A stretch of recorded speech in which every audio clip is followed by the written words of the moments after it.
You are on page 241. What we are going to do today is we are going to learn the last strategy of factoring. Okay.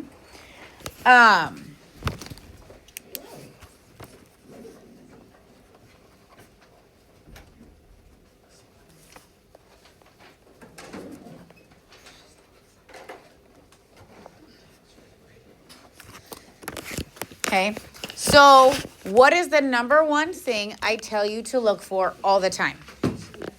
Okay, I tell you no matter what, we have to find the GCF first. Okay. From there,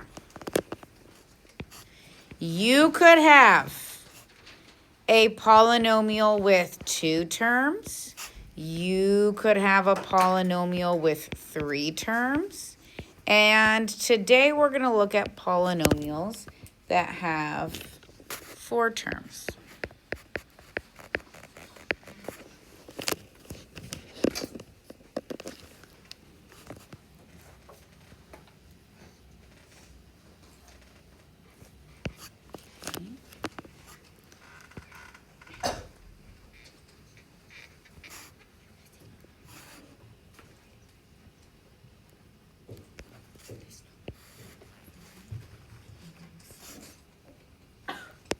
Okay.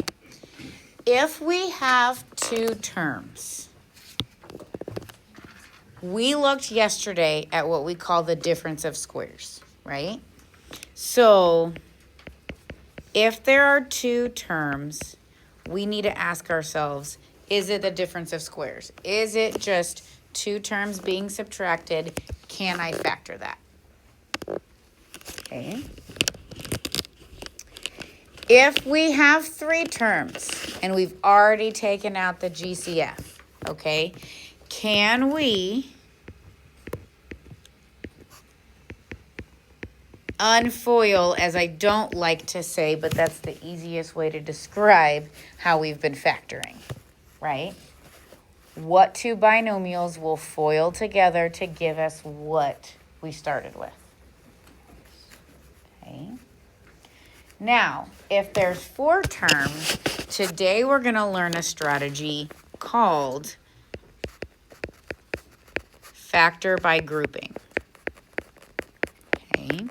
So if we've taken out the overall GCF and there are 4 terms, I'm going to show you what we do to solve that.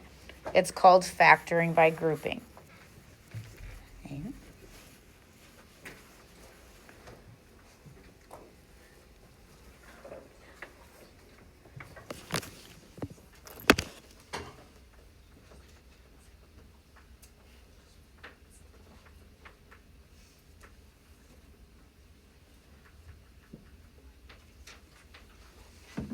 Okay, so down here where it says notes, could you write for me, please, x cubed minus 4x squared plus 16x minus 64.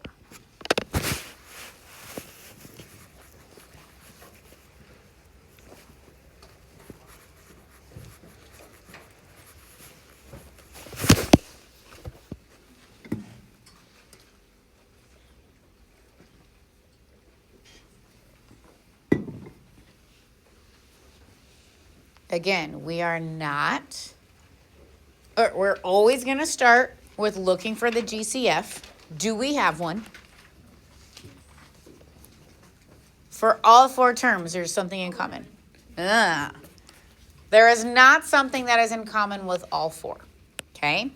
But this is going to be our strategy when we have 4 terms.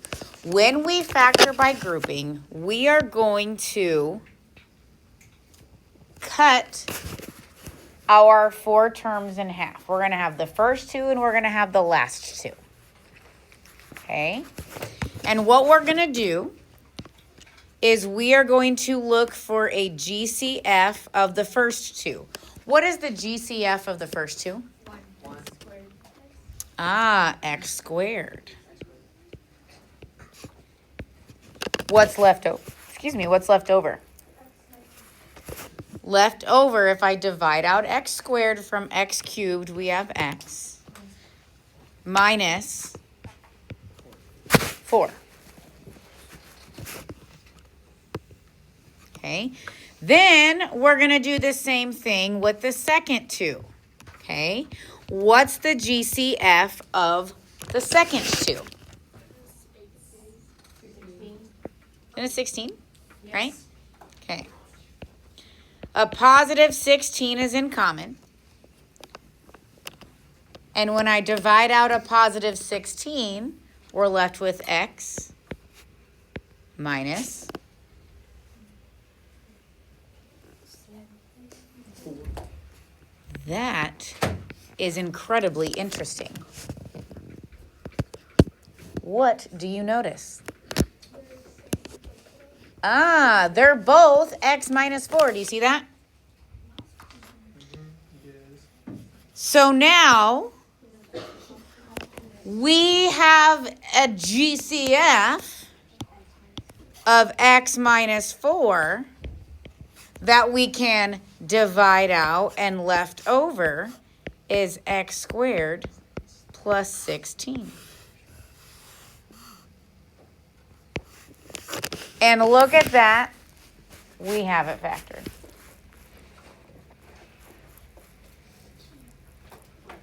So, if it was x to the 4 squared, would that equal the exact same thing?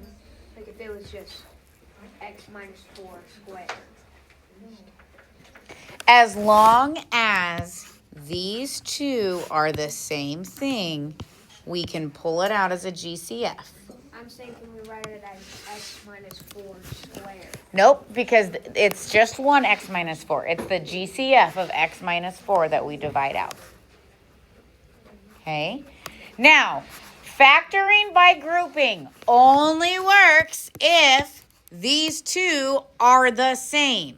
If these two are not the same, we can't do anything. Vivi. Where are you getting the 16 and the negative 4? The negative 4 is coming. Hold on. In the which 16? The green one? Answer. The black one. Okay. So what I highlighted in yellow is x minus 4, right? So that's a GCF. I take x minus 4 and I divide it out. And when I pull out x minus 4, left over to multiply to it is x squared and plus 16. So we take those two things that are being multiplied to x minus 4, and that's what we have left.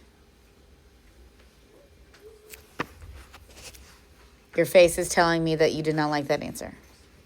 Oh, it's fine.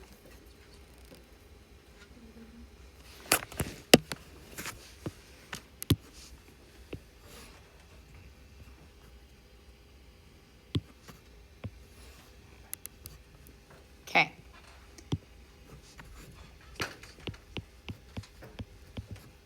Okay. Up here in the green, our GCF was 16. So when we divided out 16, we are left with an x and a minus 64. Okay, so now I have a GCF of x minus 4. So when I divide out the x minus 4, I have an x squared being multiplied to 1x minus 4. And I have a plus 16 being multiplied to the 1x minus 4. Yeah? Okay. Let's do another one. Next page. We're going to look at...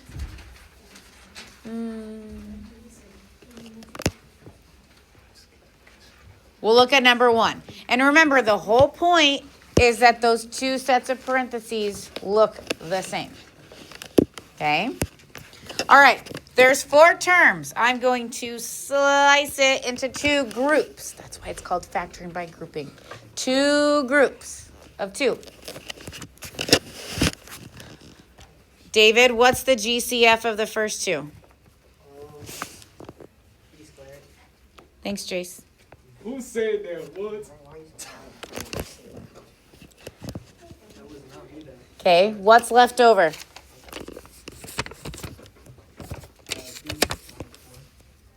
Do you agree? B minus 1. Yes. Okay. I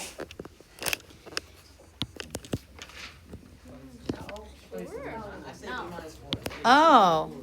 Well, good thing I said, do you agree? And everyone was like, yeah, yeah. I was the only one that said no. The only one that said no. I was like the only one that said no. In the second 2. Do we really even have a GCF? No, so for the purposes of this strategy, we're going to say, I'm going to pull out 1. So left over is B minus 4.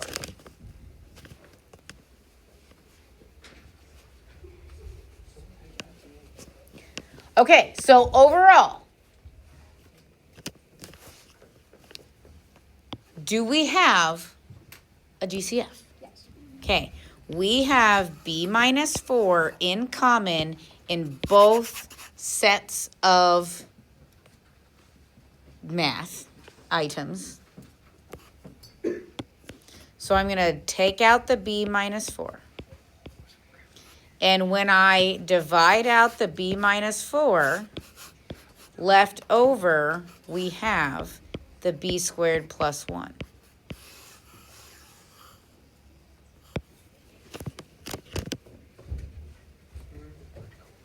Yeah?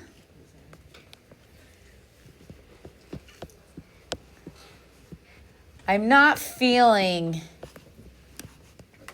like we are loving this. And I can't decide if it's because of the weather. Maybe it's me. Maybe it's you. Maybe it's just like super boring. You don't care that much. I don't know. The weather. All right, let's look at number 2. We have 1, 2, 3, 4 terms.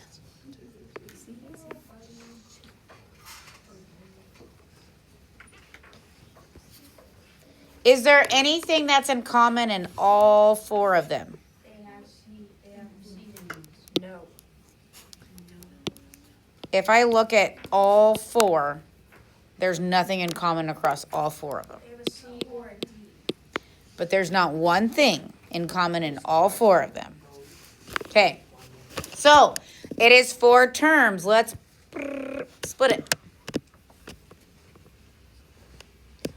What is the GCF of the first 2? A. Left over is C plus D. No, it almost made Hold on.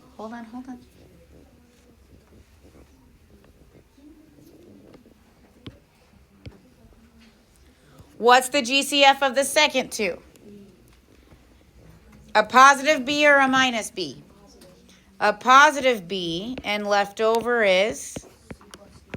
Good thing it's C plus D, because if it was not C plus D, we would have a problem. Since they're both C plus D, we can factor that GCF out, and left over is A plus B.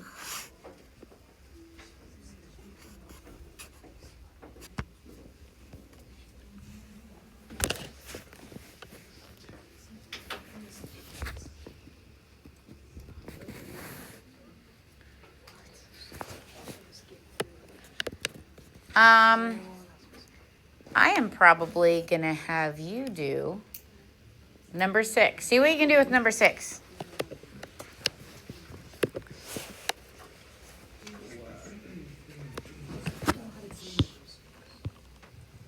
It's 2A. 2A squared. That sounds like a good idea. 2A squared.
Okay, what's the GCF of the first two?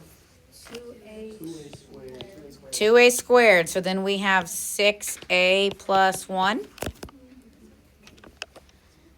What is the GCF of the second two? Ooh, I'm hearing -5. Do we agree with that? No. Well, sort of. No, well, sort of. Yes, I agree.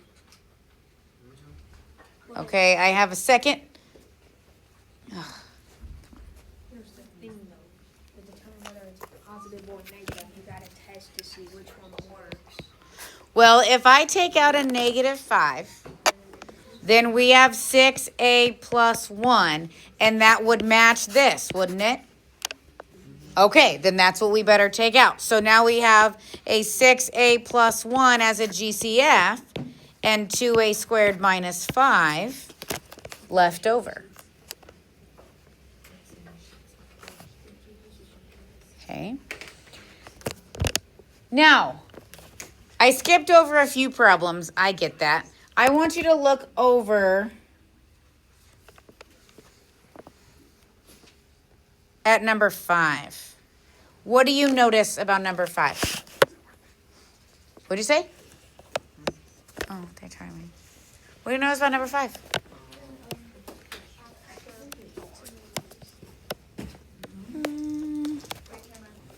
Something's, oh, they're not in order. We need to rewrite this so that we have, oops, the s squared term second, then the s term, then the constant. Okay, we need to make sure that we have the terms in the correct order. Bless you.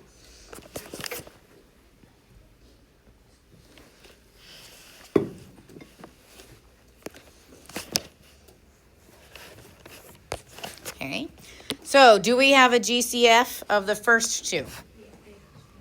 8s squared. Left over would be s minus 8.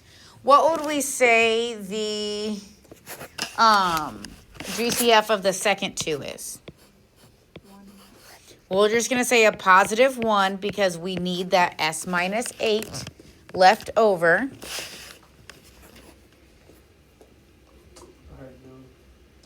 What do you mean, what the heck? I did nothing. I swear I was paying attention, but like. What? Look, I honestly, you are not meeting my expectations. Is that really a surprise?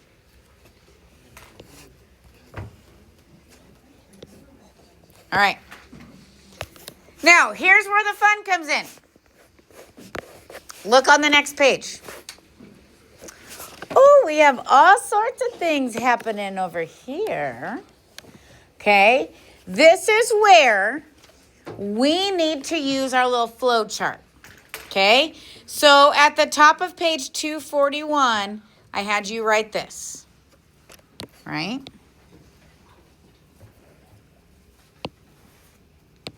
Okay.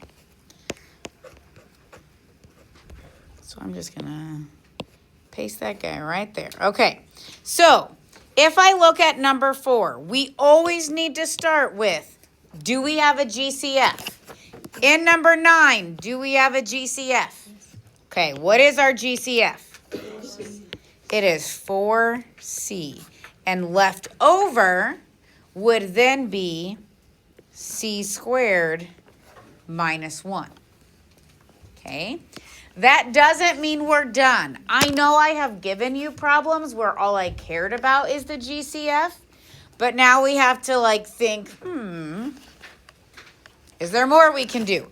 So now that we factored out the GCF, this guy right here, is that something that we can continue to factor? It's 2 terms. Does it look like a difference of squares? No. No. Is c squared a squared term? C squared is squared. Is 1 a perfect square? Yeah, it is. 1 squared is 1, isn't it? Yeah. So c plus 1 times c minus 1. Look at that.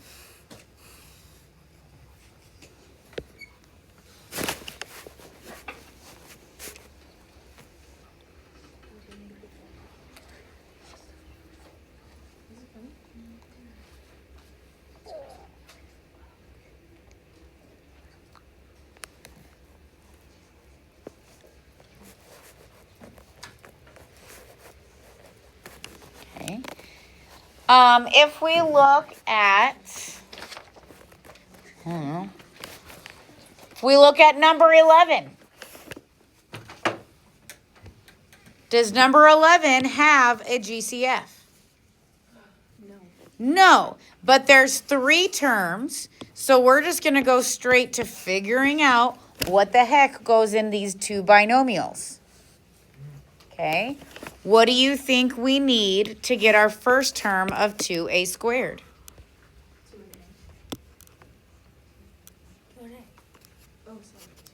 2a and a. I like that better. Okay, now we know we need our last product to be -2. Well, that's easy. It's either -2 times 1 or -1 times 2.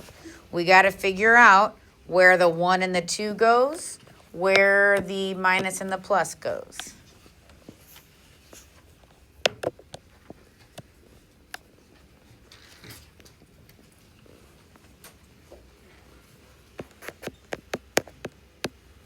Would anyone like to share their thoughts? Well, I'm thinking that on the left side it should be a +3. It should be +2 and +3. So I need 2 times 1. One of them positive, one of them negative.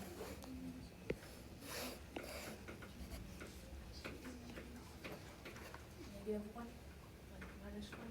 Minus 1 right here. No, on the other side. Let's try this. Because what's -1 times a? Okay, and 2a times 2. Ooh. That adds up to 3a, yeah? Yeah? Okay.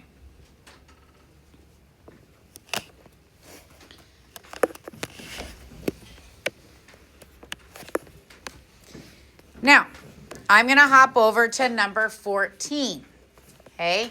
Please make sure you are following this little chart. Very first thing you need to look at in number 14, in any problem, but is there a GCF for all of the terms? Yeah, there is. What's the GCF in number 14?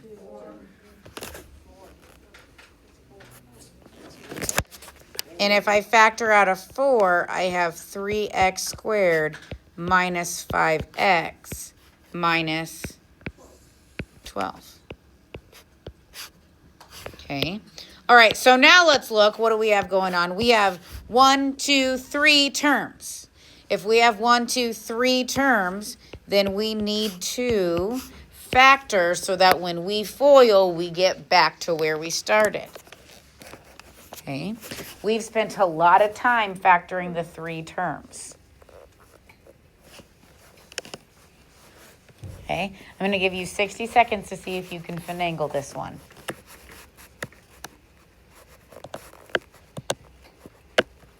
Try it. Try to factor it. I'm trying to think of what finagle. Yeah. I'm trying to think of Manipulate.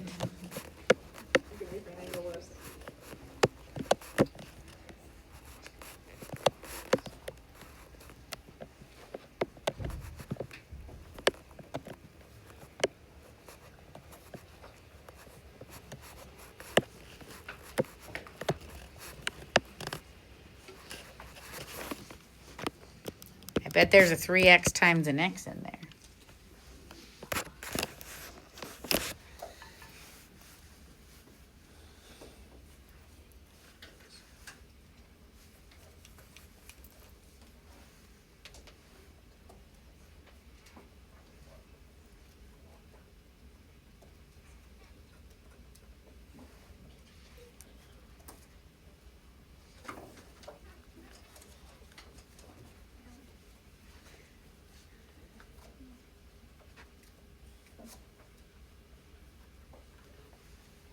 All right, what goes with the 3x?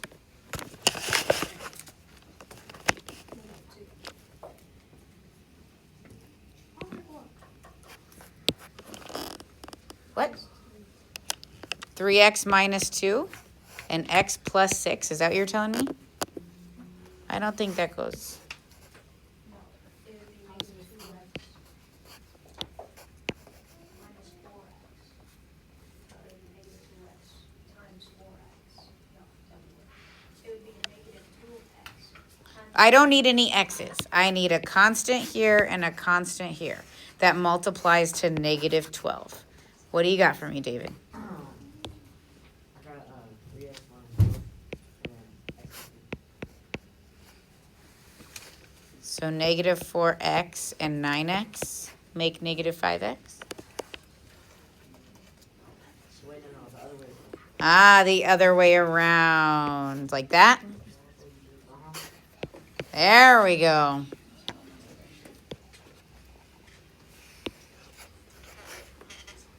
Okay, so number 1, you need to be able to factor by grouping. Okay? But number 2, we also need to be able to recognize the other patterns. Okay? So we